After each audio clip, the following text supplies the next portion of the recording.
মঞ্চায়নৰ বাবে সাজু পথৰুঘাটৰ ৰণ। লক্ষীনাৰায়ণ কোঁৱৰৰ ৰচনা, মৃগেন্দ্ৰ নাৰায়ণ কোঁৱৰৰ পৰিচালনাৰে আৰু নাটঘৰ দ্য প্লে হাউছৰ প্ৰযোজনাৰে অহা 13 জুন সন্ধিয়া 7 বজাত মঙলদৈ নাট্য মন্দিৰত দৰ্শকৰ বাবে পূৰ্ণাংগ ৰূপত সাজু কৰি তুলিছে নাটকখনে। সাতকুৰি দৰঙী কৃষক শ্বহীদসকলৰ পবিত্ৰ স্মৃতিত পথৰুঘাটৰ ৰণৰ পটভূমিত নিৰ্মিত পথৰুঘাটৰ ৰণ নাটকখনত দৰং তথা অসমৰ প্ৰতিষ্ঠিত অভিনেতা কলাকুশলীয়ে অভিনয় কৰিব। বিশেষভাৱে নাটকখনৰ এক চৰিত্ৰত অভিনয় কৰিব মঙলদৈ পৌৰসভাৰ উপ পৌৰপতি ঐচুত দাসে। কেনেদৰে ব্ৰিটিছ শাসনকালত ৰাইজে ভুগিব লগা দুখ যন্ত্ৰণা, নাঙলৰ খাজানা কেনেদৰে প্ৰদান কৰিব লাগিছিল, এক বিস্তৃত মঞ্চৰ ৰূপায়ণ দেখিবলৈ পোৱা যাব নাটকখনিত। সকলো দিশ সামৰি অহা 13 জুনত মঙলদৈ নাট্য মন্দিৰত সমবেত হৈ নাটক উপভোগ কৰিবলৈ আহ্বান জনায় আয়োজক মণ্ডলীয়ে। মঙলদৈৰ পৰা মিৰ চাহিল ইৰফানৰ প্ৰতিবেদন AIN লাইভ। নমস্কাৰ, আমি নাটঘৰ দ্য প্লে হাউছ মঙলদৈৰ পৰা দৰং জিলাৰ এটা অন্যতম নাট্যগোষ্ঠী অহা 13 জুনত শনিবাৰে সন্ধিয়া 7 বজাত মঙলদৈ নাট্য মন্দিৰত আমি দৰং জিলাৰ ইতিহাসত ঘটা এক অৱৰ্ণনীয় ঘটনা, ইংৰাজ শাসনৰ সময়ত কৃষক বিদ্ৰোহত প্ৰায় 7 কোটি কৃষকসকল শ্বহীদ হৈছিল। তেওঁলোকৰ পবিত্ৰ স্মৃতিত আমি শ্ৰী লক্ষ্মীনাৰায়ণ কোঁৱৰৰ দ্বাৰা ৰচিত নাটক পথৰুঘাটৰ ৰণ মঞ্চস্থ কৰিবলৈ ওলাইছোঁ। আমাৰ আখৰা পূৰ্ণগতিত চলি আছে।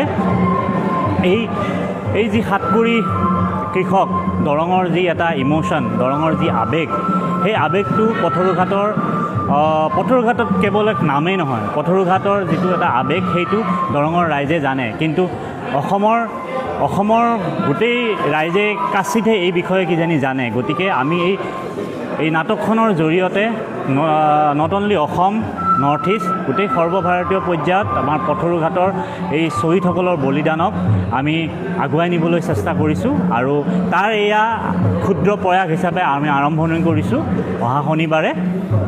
তাৰ পাছত এইখন আমি দৰ্শকলৈ মুকলি কৰি দিম।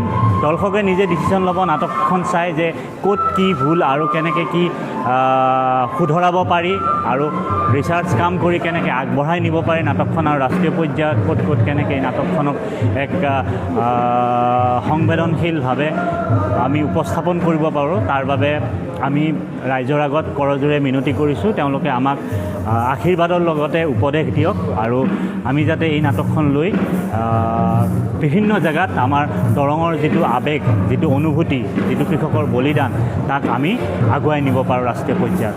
তাৰেই আমাৰ পৰিকল্পনা। আমাৰ এই নাটখনত বহুতো জ্যেষ্ঠ কলা কুশলীৰ পৰা অভিনেতাৰ পৰা একদম প্ৰবীণ অভিনেতালৈ জড়িত হৈ আছে। দৰং তথা অসমৰ জনপ্ৰিয় কিছু চিনেমা, চিৰিয়েলত কাম কৰা অভিনেতাও ইয়াতে আছে আৰু লগতে নৱপ্ৰজন্মৰ অভিনেতাও আছে আৰু মঞ্চসজ্জা, ৰূপসজ্জা আদিত শিল্পী পেঞ্চনাৰ হিচাপে কাম কৰা কলা কুশলীও আছে। গতিকে দৰঙৰ বিভিন্ন স্থানৰ আৰু আটাইতকৈ ডাঙৰ কথা হ'ল বিভিন্ন পেছাত থকা দৰঙৰ সুসন্তানবিলাক, অভিনেতাবিলাক বা কলা কুশলীবিলাক কিন্তু মঞ্চত থিয়েটাৰ অহৰহ কৰি থকা শিল্পীসকল এই নাটকখনৰ লগত জড়িত হৈছে। আমি মঞ্চত প্ৰায় 30জনমান অভিনেতাক আমি একেলগে উপস্থাপন কৰিবলৈ চেষ্টা কৰিছোঁ। সেয়ে ৰাইজলৈ আহ্বান যে আপোনালোক আহক আৰু নাটকখন অহা শনিবাৰে 13 জুনত মঙলদৈ নাট্য মন্দিৰত ঠিক 7 বজাত উপভোগ কৰক। ধন্যবাদ। যিকোনো খবৰ আৰু বিজ্ঞাপনৰ বাবে যোগাযোগ কৰক 7896121996। নমস্কাৰ, আমি নাটঘৰ দ্য প্লে হাউছ মঙলদৈৰ পৰা দৰং জিলাৰ এটা অন্যতম নাট্যগোষ্ঠী অহা 13 জুনত শনিবাৰে সন্ধিয়া 7 বজাত মঙলদৈ নাট্য মন্দিৰত আমি দৰং জিলাৰ ইতিহাসত ঘটা এক অৱৰ্ণনীয় ঘটনা, ইংৰাজ শাসনৰ সময়ত কৃষক বিদ্ৰোহত প্ৰায় 7 কোটি কৃষকসকল শ্বহীদ হৈছিল। তেওঁলোকৰ পবিত্ৰ স্মৃতিত আমি শ্ৰী লক্ষ্মীনাৰায়ণ কোঁৱৰৰ দ্বাৰা ৰচিত নাটক পথৰুঘাটৰ ৰণ মঞ্চস্থ কৰিবলৈ ওলাইছোঁ। আমাৰ আখৰা পূৰ্ণগতিত চলি আছে।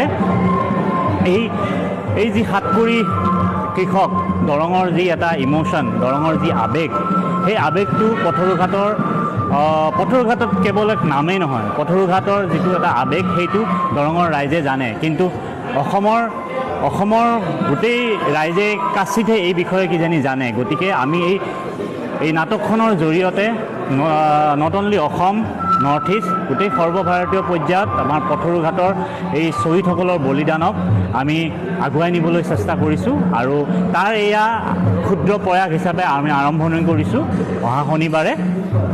তাৰ পাছত এইখন আমি দৰ্শকলৈ মুকলি কৰি দিম।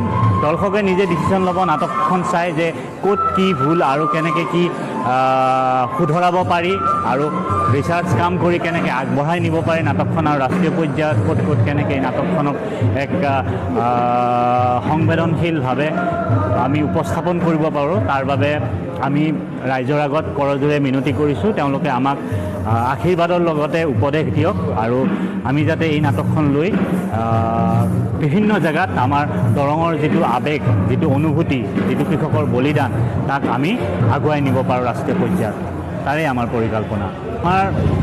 আমাৰ এই নাটখনত বহুতো জ্যেষ্ঠ কলা কুশলীৰ পৰা অভিনেতাৰ পৰা একদম নবীন প্ৰবীণ অভিনেতালৈ জড়িত হৈ আছে।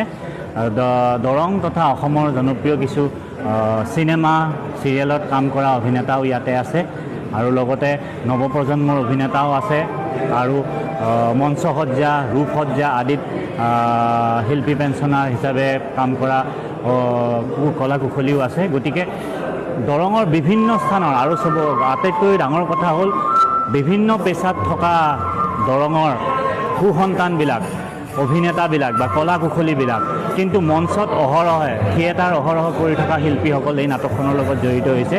আমি মঞ্চত প্ৰায় 30জনমান অভিনেতাক আমি একেলগে উপস্থাপন কৰিবলৈ চেষ্টা কৰিছোঁ। সেয়ে ৰাইজলৈ আহ্বান যে আপোনালোক আহক আৰু নাটকখন অহা শনিবাৰে 13 জুনত মঙলদৈ নাট্য মন্দিৰত ঠিক 7 বজাত উপভোগ কৰক। ধন্যবাদ।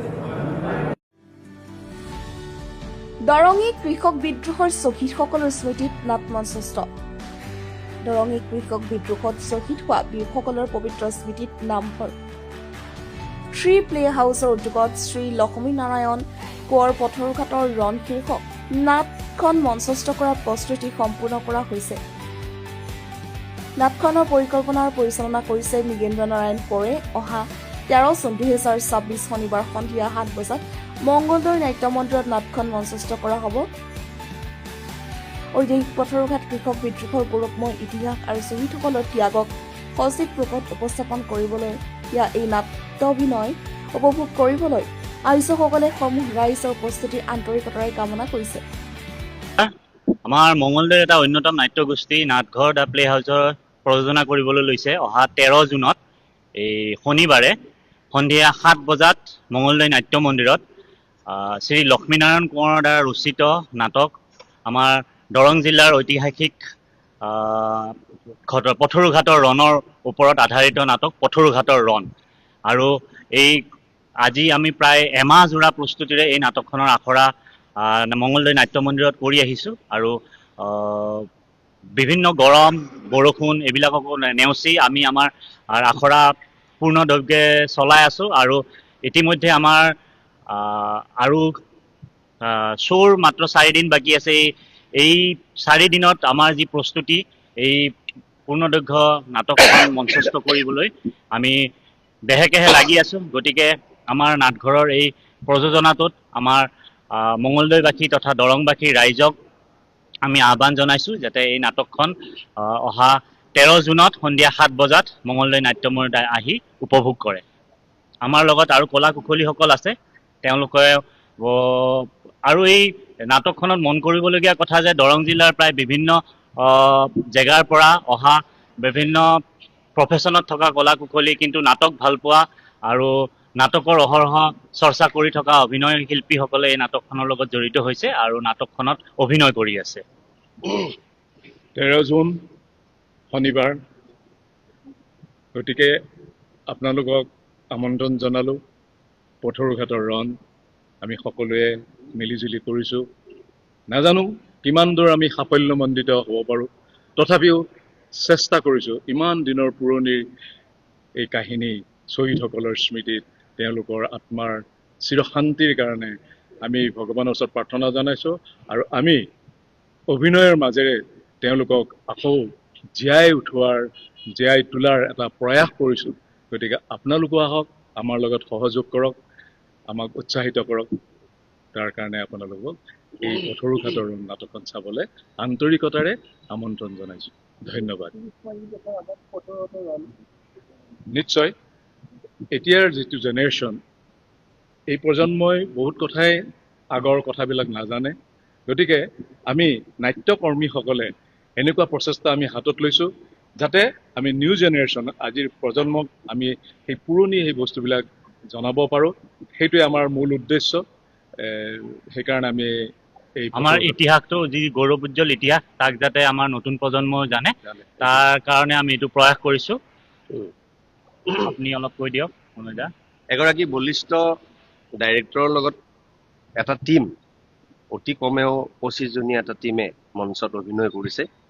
গতিকে আপোনালোকে 13 তাৰিখে নিৰ্দিষ্ট সময়ত আহক, নিৰ্দিষ্ট সময়ত নাটকখন উপভোগ কৰক, আৰু নিৰ্দিষ্ট সময়ত আমি আপোনালোকক ফুল এণ্টাৰটেইনমেণ্ট দি উভতাই পঠিয়াব পাৰিম বুলি বিশ্বাস হৈছে। এইকাৰণে বিশ্বাস হৈছে, দৰং জিলাৰ বিভিন্ন স্থানত উজলি থকা অসমৰ প্ৰখ্যাত কেইবাগৰাকীও অভিনেতাই ইয়াত অভিনয় কৰিছে। ন পুৰণি অজস্ৰ কেইজন অভিনেতাই ইয়াত অভিনয় কৰি নাটখন সুন্দৰকৈ সজাই পৰাই তুলিছে। আপোনালোক নিশ্চয় এই প্ৰেক্ষাগৃহত আহি পৌৰাণিক ইতিবৃত্ত বুৰঞ্জী, অসম তথা ভাৰতৰ এই বুৰঞ্জী আপোনালোকে লৈ যাব পাৰিব, আমি তাৰে আশা ৰাখিছোঁ। দৰঙৰ পৰা তবিবুল্লাহ হকৰ ৰিপৰ্ট, এনি লাইভ আছাম।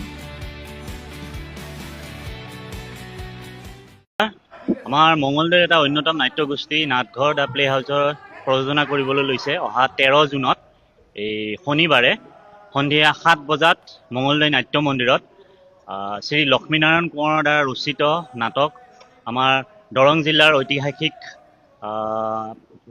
পথৰুঘাটৰ ৰণৰ ওপৰত আধাৰিত নাটক পথৰুঘাটৰ ৰণ।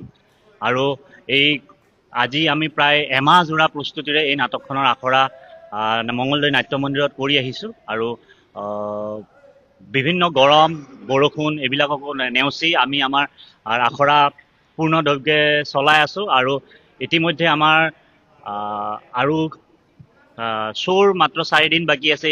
এই 4 দিনত আমাৰ যি প্ৰস্তুতি, এই পূৰ্ণদৈৰ্ঘ্য নাটকখন মঞ্চস্থ কৰিবলৈ আমি দেহেকেহে লাগি আছোঁ। গতিকে আমাৰ নাটঘৰৰ এই প্ৰযোজনাটোত আমাৰ মঙলদৈবাসী তথা দৰংবাসী ৰাইজক আমি আহ্বান জনাইছোঁ যাতে এই নাটকখন অহা 13 জুনত সন্ধিয়া 7 বজাত মঙলদৈ নাট্যমন্দিৰত আহি উপভোগ কৰে।